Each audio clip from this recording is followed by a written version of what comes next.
the next conversation is going to be about behavior and the behavior of all of us as Kenyans.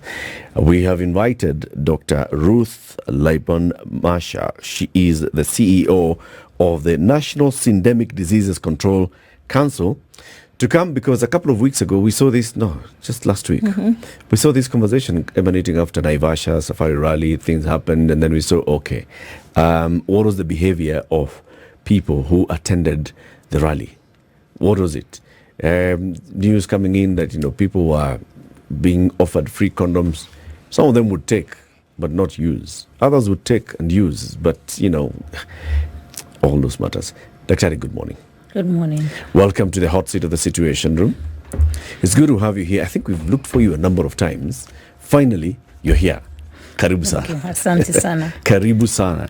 You'll tell us what the Syndemic Diseases Control Council is all about. We know the National AIDS Control Council. That's what we knew you to head. Now it's Syndemic Diseases. You'll tell us all about that. But to welcome you to the conversation, on behalf of our colleague Siti Muga, who's not in today, we have the day's proverb. Every week, Siti goes to one African country. He mines proverbs from that country through his research. And then he brings us a proverb per day from that country. The job that we give our guests as a welcoming job, kikombe ya chai, is to listen to the proverb and then you give us your interpretation of that proverb. This week, the proverbs are from the Kingdom of Morocco. And today's proverb is, what is in the head of the camel is not what is in the head of the camel driver. What's in the head of the camel is not what's in the head of the camel driver. You get it? Yep. Get it? What's your interpretation of it? Okay, so maybe I would think that the camel driver knows where they're going because they're the ones who plan the route and they know the place they are heading to. And the camel brain, probably the function is about its own sustenance. It's about what is in my space. What do I eat? What water do I drink? Is there going to be a rest period? And therefore, it's not necessarily that the camel brain and the camel driver are going the same direction, unless the same are tuned into taking care of each other's needs. That is how I would interpret that. What do you think the Moroccans are telling us with this proverb?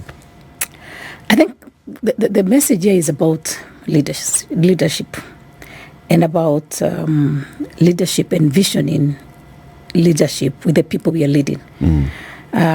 Because if we come up with, for example, policies or strategies that don't resonate with the needs of the people, we may know where we wanted these policies to go, or, for example, the strategies or the intervention to go. But as long as the people who we are leading are left behind, either in terms of knowledge or understanding the destination, then you have a discordancy in where you want to go together. And so you have to bridge the gaps. And in our case, I would have interpreted it as leadership, knowledge, citizens, agencies, and that gives them the whole scenario of bringing people together for unity of purpose. As a leader, you must not assume that people know exactly where you're trying to take them. Yes. You must communicate this very clearly to them. Exactly. Very good. I'm sure it will play a role somewhere in our conversation this morning. I am very sure of it. But first of all, the National AIDS Control Council, National Syndemic Diseases Control Council. What is syndemic and what is this control council? Thank you very much. So I know we know a lot of terminologies about diseases. So yes. An epidemic is a disease that occurs in a population, but is outside the control of that population. It's larger than what would have occurred normally. We have an endemic, which is a situation where the disease is localized. For example, malaria is endemic in parts of Kenya, in parts of Africa. HIV is an epidemic. It used to be a pandemic. Pandemic, we all know pandemic because of COVID-19. Now, what is a syndemic? A syndemic is a disease that interacts with other diseases or epidemics, but also it interacts with our own social and economic development, like poverty, like behavior such as maybe what is in HIV, injecting drug practices, alcoholism, and therefore it's called syndemic because it's seen. Epidemics are playing into each other. So, for example, Kenya is a country called HIV-TB country. Because of HIV, we have a large proportion of people who get both HIV and TB. TB and HIV are associated because if you have HIV, you are susceptible to have TB. That is why we also say we screen everyone who has HIV so that you can make sure that they also don't die of TB. TB is a killer of most people living with HIV. So those two are syndemic. Sexually transmitted infections. When we started the response, the first thing, if you recall, some of us, is it was started in the platform of treating sexually transmitted infections. And I don't know if you remember the story of the Majengo women, the sex workers in Majengo. Yep. And those clinics had been set up for sexually transmitted infections. And why is sexually transmitted infections connected with HIV? Is because some of those infections, like an infection called chancroid, they bring out some scarring or sores within the genital areas. And that make one person who is living with HIV, if they have a person who is negative and they have sex, it makes it easier for them to pass the virus. We also have something like genital herpes. Now, genital herpes, when you have genital herpes, which is a very common STI, your immune system is drawn to where mostly you get lesions within your genitalia. So the immune system goes to defend from the herpes. But HIV also targets that same immune system. So it's easy for it to cause the infection. So we say they are syndemic. They help each other. So if you have an STI, it's the easiest route also to get HIV when you're exposed to the virus. Then again, we look at what is going on, poverty and violence. I'm sure when you look at some of the cases we are seeing of sexual violence, it is not for children of the rich. We recently saw a 13-year-old girl that had been defiled in Nyamira County. When you listen to those stories, it is stories of people with no agency, meaning that even the defiler is targeting that maybe these people don't even have money or they will not even take me anywhere. So it is going towards traveling the same path of inequality, which is poverty, which is lack of agency, where there's low literacies in terms of parents, where the society is also not well informed. Maybe they fear going to a police station, for example. And you find that as we move forward with these diseases such as HIV, we are beginning to see them traveling to the people who have unequal access to power, who are not wealthy, and also who lack access to some of the services. An example is, adolescent pregnancies. Who is a typical girl getting pregnant? Is it that the poor girl that we see pregnant is different from the one we have in the urban area? No. The one in the urban area has Google. She will wake up in the morning, she goes and buy emergency contraception. The one in the rural area or in a urban poor may not even have that money to buy that emergency contraception. So what we see in her is a pregnancy. Both of them had unprotected sexual intercourse. But one becomes pregnant because she never had access to services or she never had the money to access a service. The other one accessed all the information. Because she didn't even have the Google. She didn't have the bundles. So what we see then is a divide that is actually following the inequality pathways. And as a society, who is this having then the power to stop this whole cycle we find ourselves in?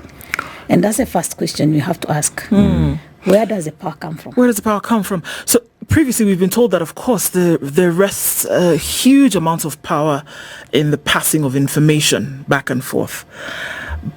But if we're just going to link with how, Eric talked about this in the very beginning, is that this conversation is born out of certain things that we've seen over the last week and certain things that we've seen out of the last couple of months, whereby we have seen, or we've been told from the information that has come from sectors, where your institution is established, organization is established, that we have seen a re-emergence or resurgence of HIV infections amongst young people who interestingly do have this information.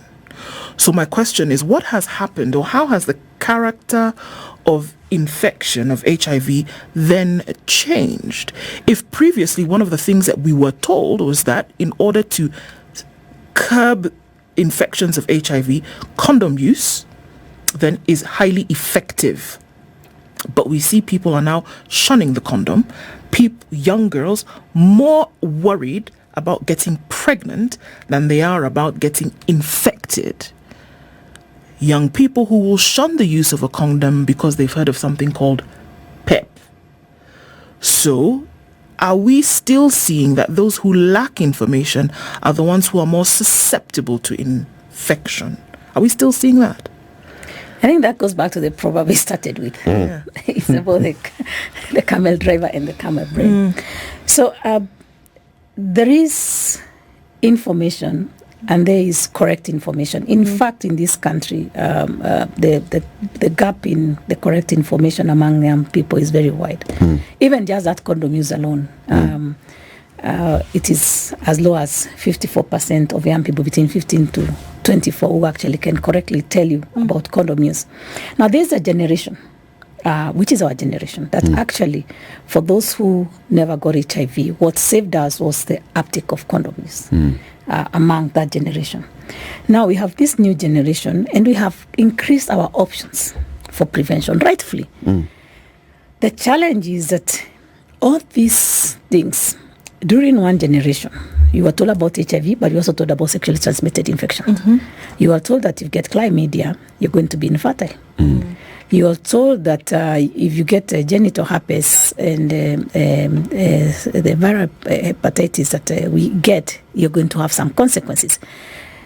Syphilis was known. Gonorrhea was feared.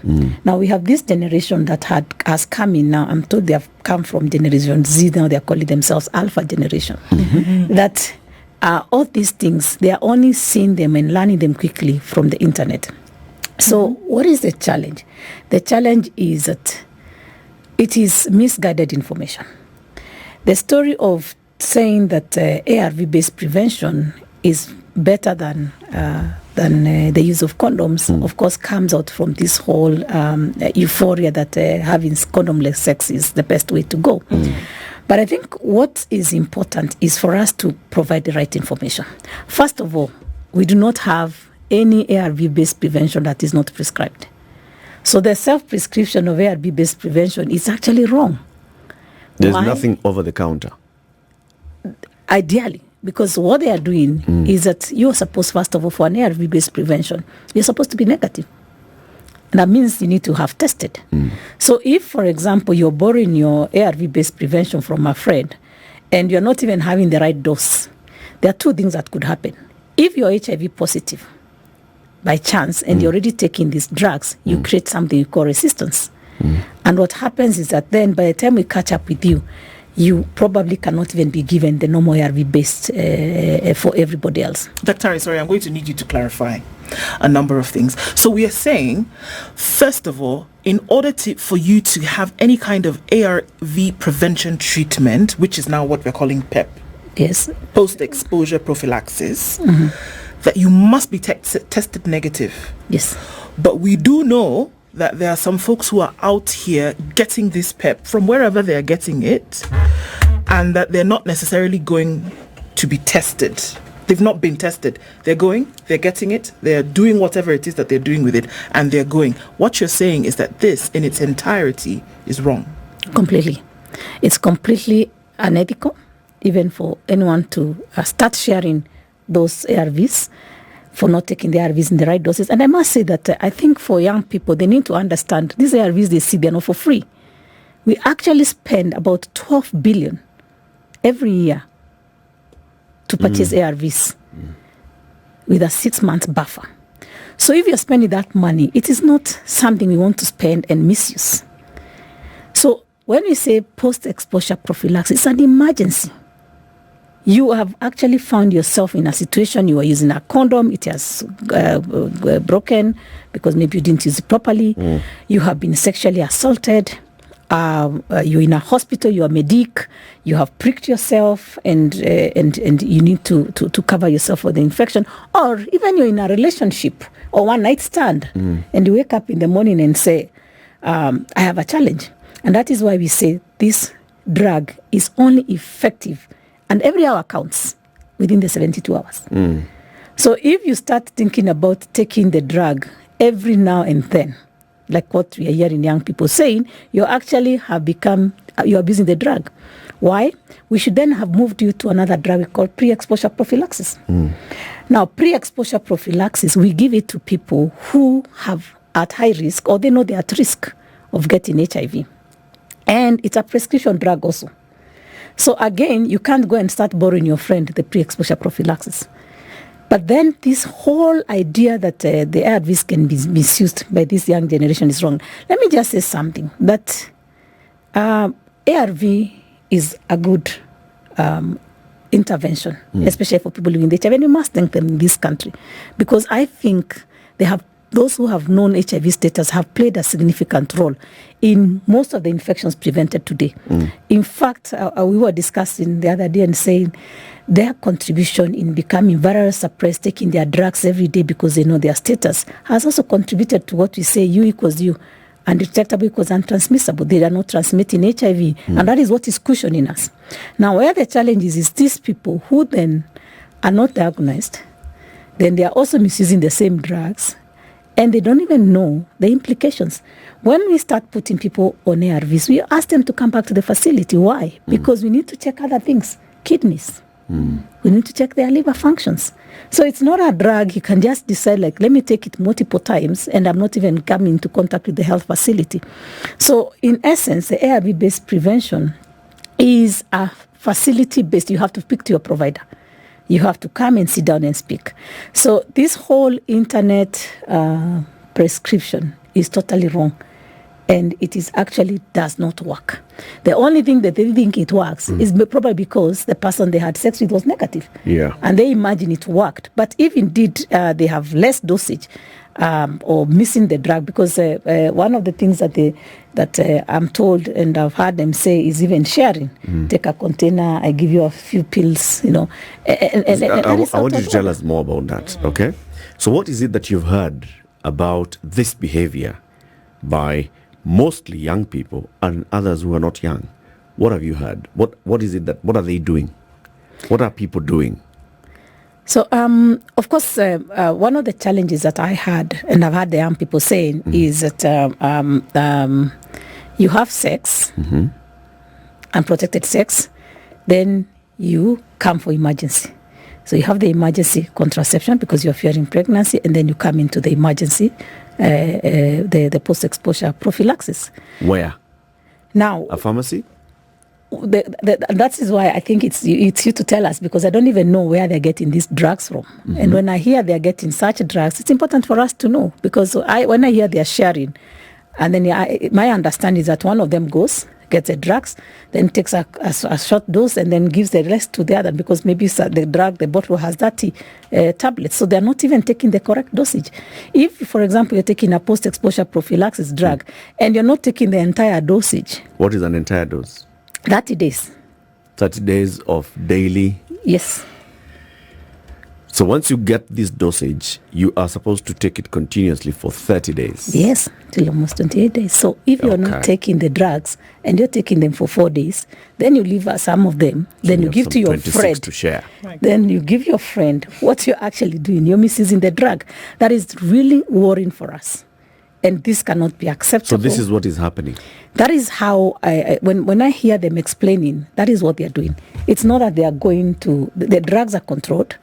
One of you gets it rightfully, and then doesn't complete, keeps a dose. When they hear from their friend that, oh, I think I'm at risk, then you take the same drugs and pass them over to your friend. This is really scary, is it not?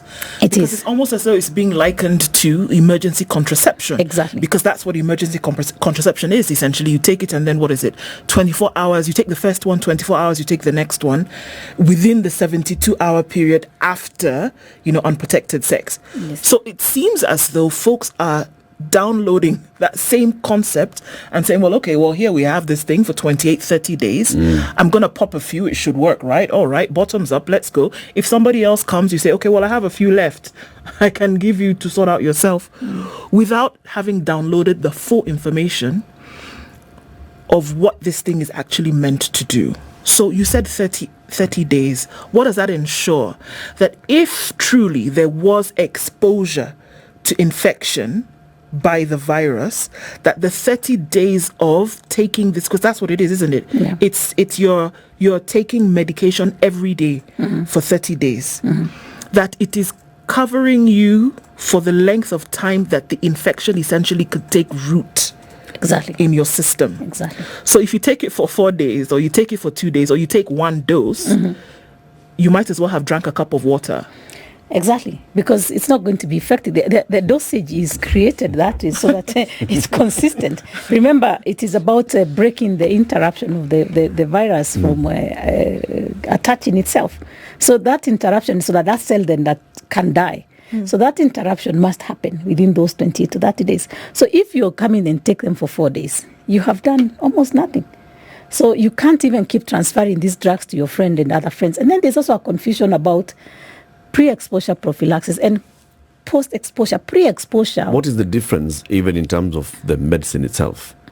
There's a difference because one is a single dose, the other one is a combination of 2 drugs. Okay. So we give them different. The dosage is different. So you cannot come and even decide how I'm taking them. You can't take PEP before sex.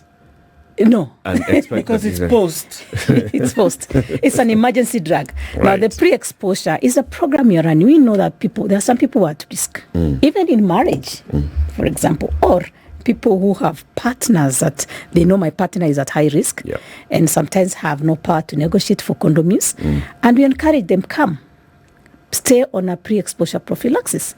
We also encourage people in a discordancy relationship where your partner is HIV positive and you're negative. So we make sure the one who is negative is on pre-exposure prophylaxis, but we also encourage condom use. I must say, none of these drugs, if you come to the facility, none of these drugs is given without information about condom use.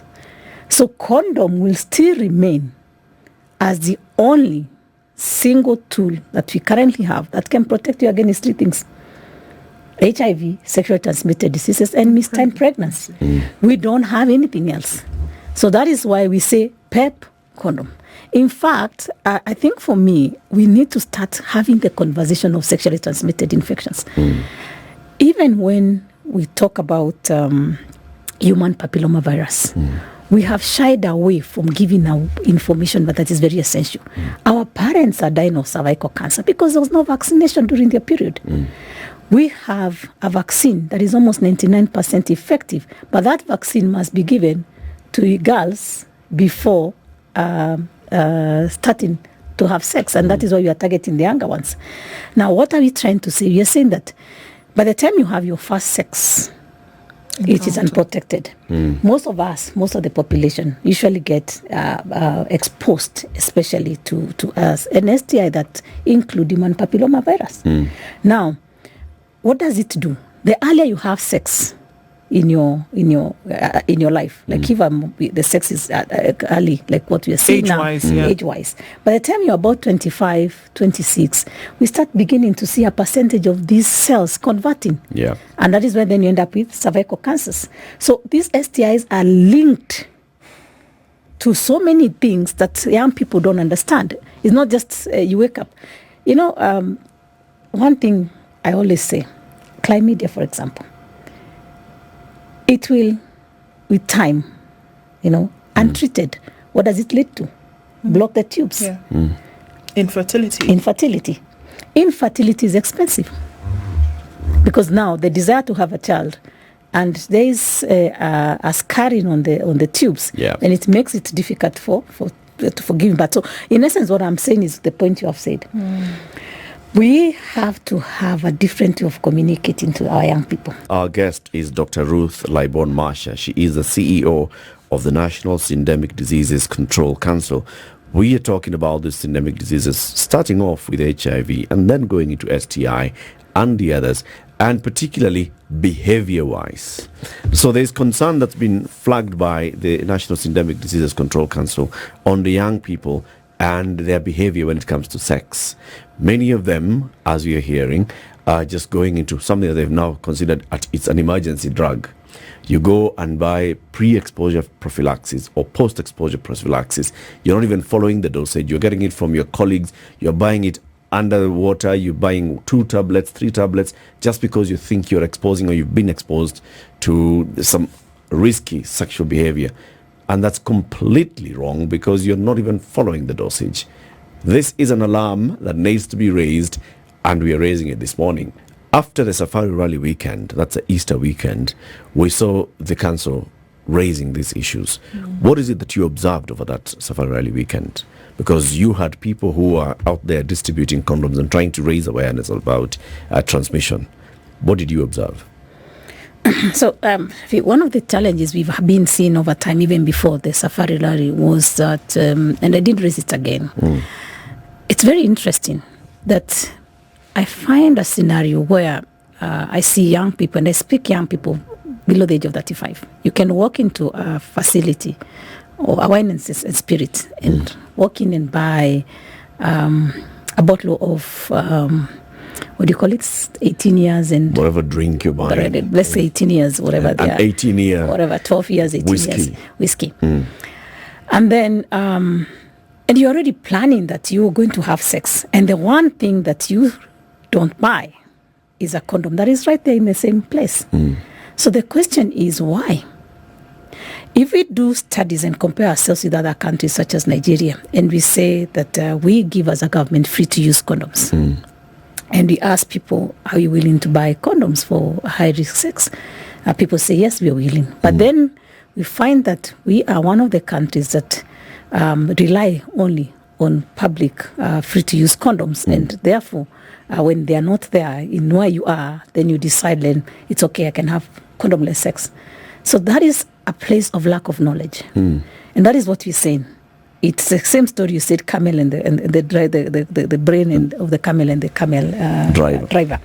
Because the reason why the free-to-use condoms are available from the government perspective is because the government sees these diseases, HIV, missed-time pregnancy, sexually transmitted infections, as also part of what we call diseases that are of public health importance, but also they can interfere with our socioeconomic development.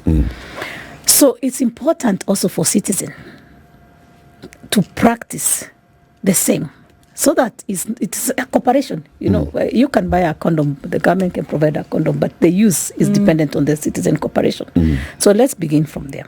Now, young people, we also agree that there's one message that is important for our young people: abstinence. You know, it's not all the young people are having sex. It's just the few that are having, which is also a very worrying statistic. You find that the few young people having sex, they give you so much negative implications. Our cohort of people living with HIV, a majority are between currently the ages of 34 to 54. Our new infections are then 35 downwards. When we speak about 4,400 children born with HIV, and ask ourselves, who are their parents? Their parents are younger.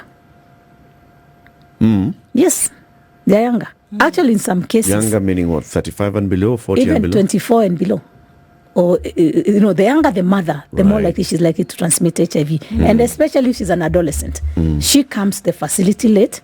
And remember that the one thing we do for for HIV transmission among children from mother to child is what you call also another ARV-based prevention, just like you're speaking, because we make sure the mother is on treatment, and we also give the child ARVs so that she can get, or he can get, the baby can get the prophylaxis, similar to what you're speaking about, the pre-exposure and the post-exposure use of ARVs. Yes. Now, if I can't get this mother early, meaning that she's either hiding the pregnancy or maybe she's relying on other people to bring her to the facility, she ends up coming too late. And therefore she becomes our transmitting mother. So what we are saying is that we have done extremely well. And one of the things we've done well is to ensure we are looking for HIV positive people, we are giving them treatment, we are diagnosing, and they are on treatment. And the coverage is good. Now, where is our challenge as a country? As you get a group that is growing older in the cohort, they have lived with HIV for 30 years and more. Then we have babies being born with HIV. Then we have this group that is now a smaller proportion of them having sex, injecting drugs, now contributing to your significant infections, about 75%. So what it means is that while you're making success stories within the response, because you have one of the best response, you are left with a very high burden of about 1.4 million people living with HIV, and then the cycle is not ending, because the child who is getting HIV will have to be on treatment for life. The young mother, the young man, and actually 20 to 24, the young men have the lowest access to treatment, 20 to 24. 54% coverage. Lowest access to treatment. Sorry if I can interject. Lowest access to treatment, is that because of care-seeking behavior, or is it because of demographics in terms of geography? What are we talking about? 20 to 24 young men, I think for me is because they are healthy. The only time that we actually are capturing their numbers is when they come for blood donation, because when you ask for people to come for blood donation, families tend to bring their best, the young ones, and those young men, that's sometimes where you find them. That's when you now start noticing. Because they don't come into contact with they are not sick, so they can live with latency, face of HIV, and they don't know until sometimes you capture them when they get pneumonia, or mostly in the tuberculosis. That is when we are finding them. So we actually are running a campaign now from the next 6 months targeting men, because whereas we have more women getting infected with HIV, we have a challenge of losing more men. The ratios, the proportion of men dying of AIDS-related illnesses is higher than women. Why? Because then men delay diagnosis, and then men also end up coming too late. So that is a scenario we are having. Children, men. Now, when men are not viral suppressed, that is also another problem. Because again, we have to look at demographics. Who is having, because if you have, last year, we had about 259,000 children. I call them children because those are 10 to 19-year-olds who are in our health facilities coming as pregnant mothers.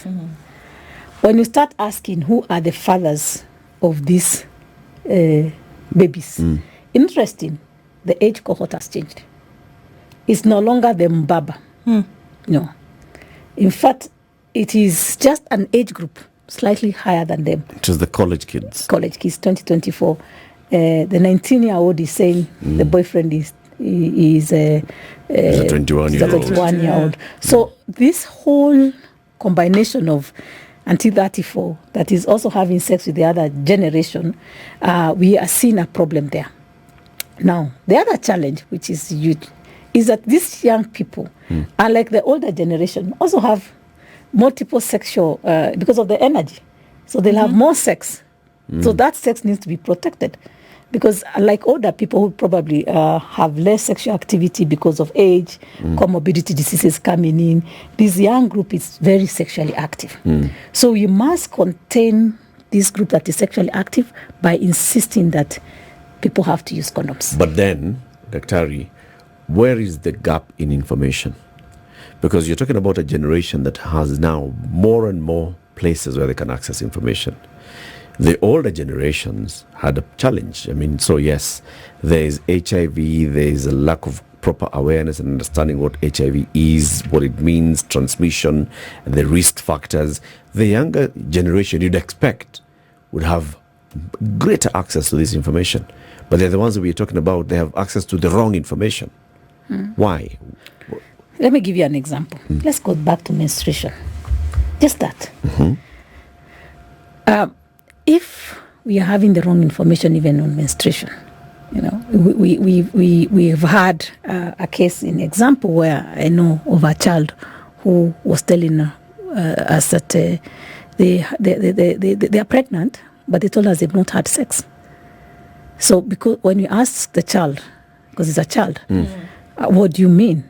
He said, the only thing I've done is a game I've been playing with my brother and my two brothers. The question is it the system? Is it the parents? Is the religious leader? Who is failing here? So the basic information is, if you're not even having conversation about menstruation, what has changed? During, I had this especially my day, there was someone to ask about menstruation. It may have not been my mother, but the system was there. It was an auntie, it was a grandmother.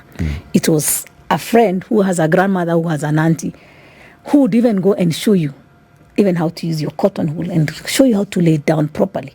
Now you have a generation that the only things most of them have, those who have the agency, they are using their phones. They check, they get all this kind of information, and they are left to choose on their own. Then you come to the rural area. Then this one also, who may not have access to the phone, is depending on others. We went to Homa Bay, and we found a group of young girls who told us that for them, getting pregnant was good thing, because those who were getting pregnant, they were blossoming up. They were getting hips. And then borders were willing to marry them or have sex with them, and they became more attractive. So they were being driven to have sex as a way of getting pregnant. Becoming more attractive. Yes. So that is the knowledge you're speaking about. So where are the failures? So that's why I want to come back onto that. So the failure we are having currently is a failure of all of us. It is a failure of one, that we are leaving the children without a trust pathway. Parents are too busy. And rightfully, times are hard. If I am a hairdresser today, I live in, let's say I live in some urban poor area. I leave my house at 5. I come back at 8 or 9. The next thing, I do the same. So I leave my child to who? To the teacher. Then the teacher is also coming from a generation that was not speaking about sexual matters. And it's a bit of what you've put in the curriculum, but it's not deep enough. The child is left there confused. Goes back home, can watch a bit of your things if they are lucky to have a television. And then the knowledge gaps continue increasing. And guess what continues? And that is why we are seeing that information available, but the wrong information availed. So what we are saying is that we have to see who is these trusted people that we've missed. And one of the things that we are saying is that they trust their friends. Whatever their friend says is a true gospel. If my friend says I got post-exposure prophylaxis and I never got HIV, where are they? So they pass each other. They were even telling me the colors of these drugs. So they pass to each other that the friend is a trusted ally. Because why? The friend doesn't lie. Even if they are saying the wrong information, they don't lie. So what we are saying is that we have to come back to them. And one of the things we've done as an institution, we have created something you're calling Jijali. And we said, as a government, we can step back. Now, show us how you want to communicate to each other. And very interesting. All the things we've thought about traditional media, that's not what they want. They want to do their short skits. They want to give information differently from what we have been doing. And that's the way we have to go. We have to ask ourselves, is information or knowledge of some of these things you're talking about a critical element of life given to these young people? Once you have accepted, then we'll never fight about what should we give our children. Sounds to me, Dr. Harry, that the National Syndemic Diseases Control Council and its precursor, the National AIDS Control Council, and the other agencies that were there, got left out in this generation. The way you are dealing with the previous generations and how you communicate, put up billboards, go to radio stations, go to TV, you were stuck on that. You did not realize that there's a new generation that has a different method of consuming information. And now you're playing catch up. I wouldn't want to just say that as an institution that we are only playing catch up, but I also would say it's a society. Yeah. But we've given you the agency, Dr. So, as the an National agency, Syndemic Control Council has been created and is being funded to take lead on this, to come to us and tell us, you as a community, if you have church, you have whatever kind of influence as a community you have, this is what you should do. But you got caught out. So what I would say is that the information that we've been giving to the public, the education, the systems, the radio, the TV, the media, has been evolving very, very fast. And we must all admit, evolving faster than ourselves. Yep. Today, I was looking at a software package, a reel shot or something, the small little videos people are paying for on your phone. I mean, today I can read my book, audio book. I pay for it. Instead of reading the book, someone reads for me until I fall asleep. Yep. So this technology is changing. And we must admit that the traditional way we've been communicating, right, like you rightly say, is not going to reach this generation. And we also accepting. We have to accept that we cannot continue arguing as adults, because if I had come to you earlier on as a government agency and you see those kind of apps going around and us commenting or dancing with young people, you would have said those people are immoral, isn't it? Yes. We have been caught up with a morality discussion. All of us. What should you teach the young people? A group was talking about abstinence. Another group was talking about comprehensive sexuality education. Another group was talking about what is right and what is wrong for these young people. So all of us caught up with the what to teach, instead of us agreeing that there's actually a gap in knowledge. So once we are all consistently agreeing, so we ask ourselves, what is it that religious? Because a religious leader, their goal and their role is to take people to heaven. Yes. Isn't it? And if they are the best to communicate abstinence, let them be. Let's allow them to communicate that abstinence. Now, from a perspective of a public health specialist, I know that it's not size. The size. I mean, everything doesn't fit for everyone. I will also have these ones who are also being sexually coerced. I have to have a message for them, and that is why I'm saying the ones who are sexually. We had about 22,000 of them. I mean, is it 22? Yes. More than 22,000 actually, of them that were sexually violated, 1017 last year. What do I do with that cohort? Then that one I need to make sure that people around them also are taking them to the hospital to access emergency contraception, to access post-exposure prophylaxis. Yeah. That's another set of group to deal with. So I cannot now say that my work will become like the religious leaders I'll focus on. It can't be one size fits all. Yes. Dr. How many young people do you have working in your organization? And by young, I mean that cohort that you've talked about, the 19, 20, 21 to 35-year-olds. So what we have done in terms of creating a movement of young people, we have young people we call Masha Youth. So Masha Youth is a network of young people. In fact, they select each other. So within the organization, I host their council. So across the country, they have 47 chapters. And these 47 chapters have not less than 100 young people who are actively involved every day with our organization. When we go for activities, we go with them. And they're very, very creative. In fact, we give them the space. They do their own messaging, and they actually attach it to us. So the Masha Youth Movement, we created it because of exactly what we are speaking today. That we realize that if we don't give them the space to express themselves and to show us how they needed to be communicated to, would be lagging behind. Yeah. And it's probably one of the best things that I think as a leader I have allowed to happen and has given me high impact. How much does it influence decision making at the institution? It does, because the Masha Youth Council is seated at the technical division. So when we are discussing strategies, when we are discussing messaging, we actually pre-test with them. They do with us. They actually the council sit with us. And it's basically like a voluntary basis, but we only give a small step to the ones that are within the organization, and also the ones on the ground when they come for activities for us. That is one way we've done. Secondly, again, we try and make sure that we are also linking to other youth-serving organizations. So that is part of what we are doing to make sure that we are not speaking to ourselves. Then the other element that we also have put on board is that before we come up with a program for young people, we say it must be done by the young people. So that is why, for example, I was talking about the Jijali. I mean, I would have called Jijali something else. But when they went around and the same Masha youth, they came back and said, this is how we want it to be. This is how we want to create our short stories. Then you say, let it be. So they are really influencing how we are thinking, because we know that without them, we may have missteps and then come back later to be caught up by another generation. You know, when you're saying you're dealing Generation Z, then all of a sudden it's Alpha. They keep changing, it's dynamic. But also, it's a very short period. Right. That is what you must understand. Young people are not there for a long time. It's a short period of time. That is why, as parents, as religious leaders, we must look at that period of 10 to 24 as very critical period of development.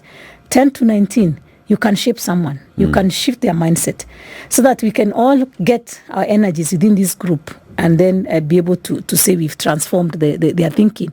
Even in abstinence discussion, I always say that let's go back to the basics, the abstinence. Then we move from abstinence. Then we talk about the condom. Then now we say the ones who are at risk. Allow me to also speak about the other thing I found in Naivasha.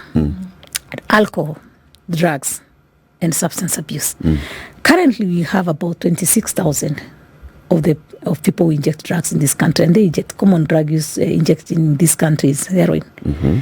Now, heroin use is prevalent among young people, the same cohort you're speaking about.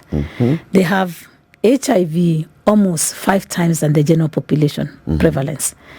Now, what is making heroin use become more acceptable among young people? One, you know, when people are using alcohol, it's easy for families to see and to know. Yeah. But as they start seeing their families knowing this and they want to get something, they go to drugs that we call secret drugs. Because once they get a shot, they are not smelling, they are not your typical person that they can be able to hide. We have found that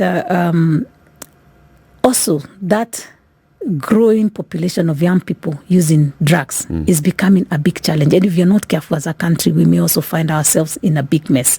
And we've seen countries that also had a similar challenge, like Mauritius, having a really big crisis in the future. We know drug is also in hepatitis, viral hepatitis, are linked. So we are also saying that also as we speak about these other things, sex, condoms, and the drug use of pre and post exposure, let's also not forget the injecting drug use practices, and we must provide adequate information on all those. Wow. Dr. Ali, thank you for joining us today. Thank you for raising this alarm, and it's important that we keep raising this alarm. The platform is here. We'll invite you again to come and let's talk about this much later. Dr. Ruth Laibon Masha, the CEO of the National Syndemic Diseases Control Council, has been our guest. This is the Situation Room, the only way to start your day.